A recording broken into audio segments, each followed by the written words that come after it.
Yun, musta? Tagal mag... Tagal mag-open. Okay, so... Napakain na natin yung next yard ng, sa mga butchokoy, sa mga kidozers, kina Margaret, kina Mano. Okay, so mabilis lang.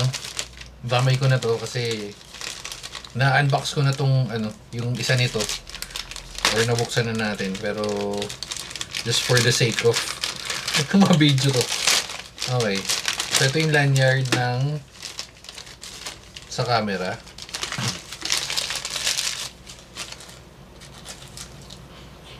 Ito yun.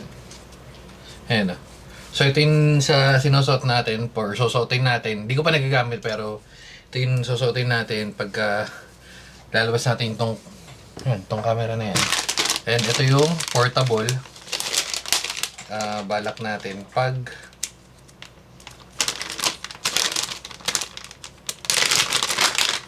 yan. Pag sa pag sa kamay lang, yan, tawang ganyan lang, tapos bit-bit mo yung camera, di ba? So, ganun-ganun lang. Ewan ko magagamit ko to, feeling ko kasi medyo mabigat tong camera na to, plus yung may lens pa siya, pero ayan, meron din siyang kasamang ganyan. Anyway, so, at least meron tong ganito. Ganun lang, parang 100 something lang naman yan. Okay, so punta na tayo sa main event for this video. Boom! Nice! Nice! Another TikTok finds.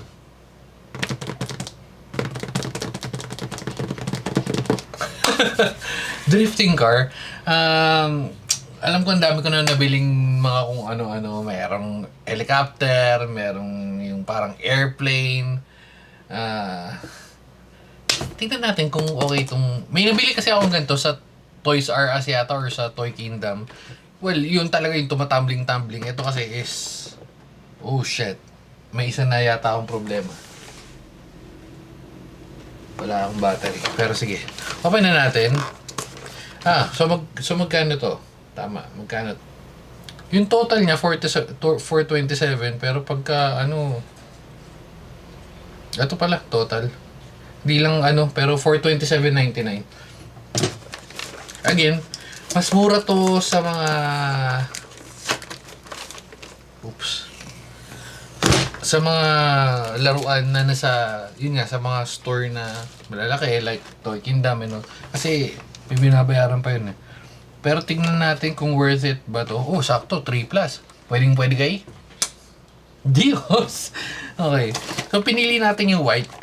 Kasi, most of the time, pipili natin black. But for the sake of maiba naman, so, tingnan natin to. Binilang ko rin nga si Gios ng gano'n na laruan.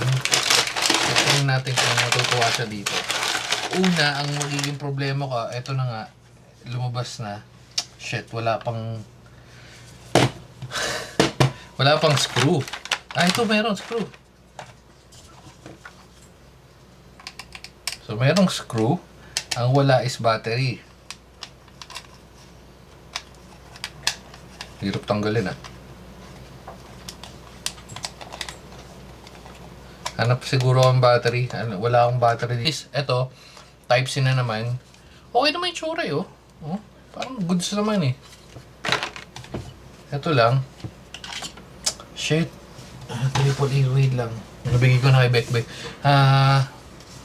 Hanap nila ako yung ibang ganitong battery para matesting natin. Tapos pag nakahanap ako, next video tayo. Okay, so nakahanap tayo nito. Sakto, dito na natin tuloy kasi sakto nandyan yung mga kidozers. Testing natin kung magugulo ba sila sa ating setup. Tapos bibigay na rin natin kay Gios kung matutuwa siya. Feeling ko matutuwa naman siya. Yung nanay niya hindi. Okay. Nice. Para tinabdate ko na muna. Wait lang, tatambdate muna natin. So, natambdate na natin. Balik na tayo sa pagte-testing. Sayang din ng battery ko Okay, kaya mo na. Gagamit naman ni Gios. On. Remote control mode. Hindi ko muna lalapag. Testing ko lang muna ito. So, forward. Forward lang siya. Forward, back.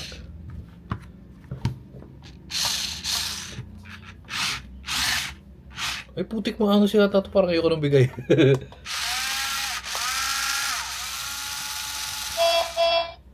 Oh, putik may...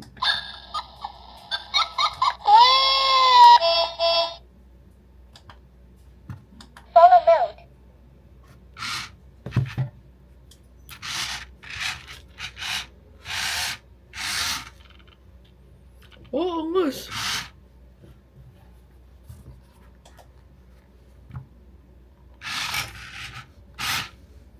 Escape mode.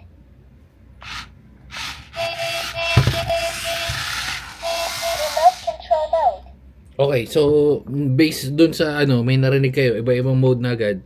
Follow mode. Follow mode, which is isusundan nyo. Escape mode. Ito yung takas-takas. Remote So control dun tayo mode. sa remote control mode. Labas tayo. Sakto na dyan pa yung mga dozers. Tingnan nyo, setup natin.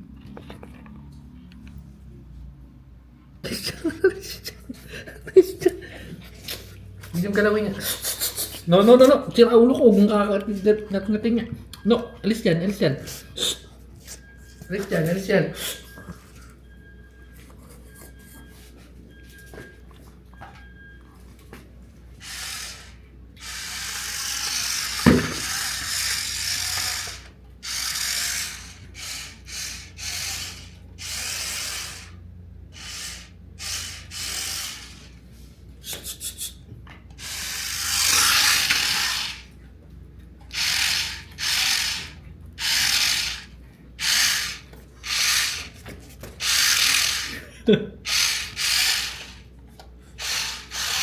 Medyo mahirap lang kontrolin.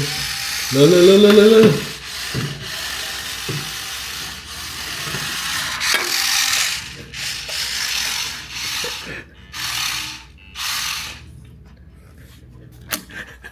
Wait. Medyo mahirap lang kontrolin pero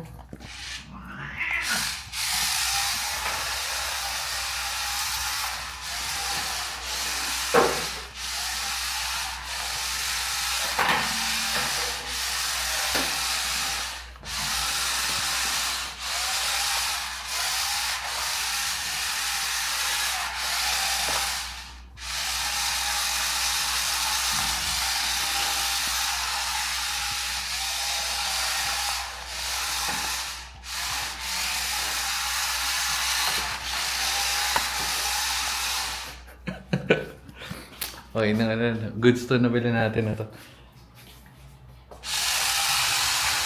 Lo. Very good.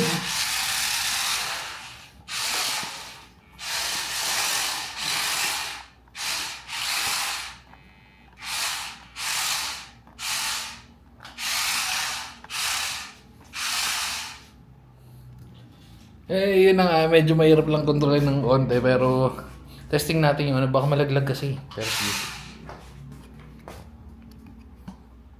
Ayun yung remote control, ito yung to.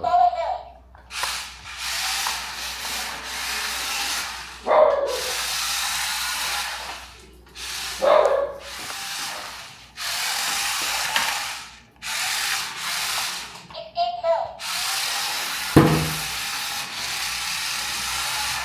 Parang di naman nag-live.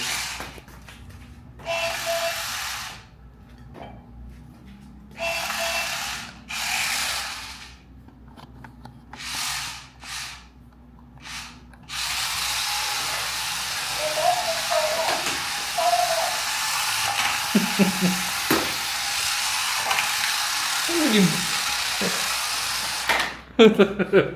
naging bump car. Pwede na to. Sige na. At least type C. Dito na natin tatapusin. Nagulat si Very Good eh. Oh. Ano, Very Good? Okay ba to? Very Good ba to? Ha? Lo.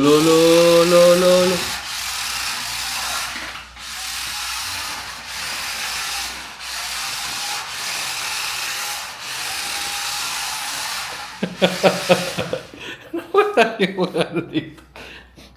Sabay na guys. Ito, bigay na natin to. Sige na. Babu.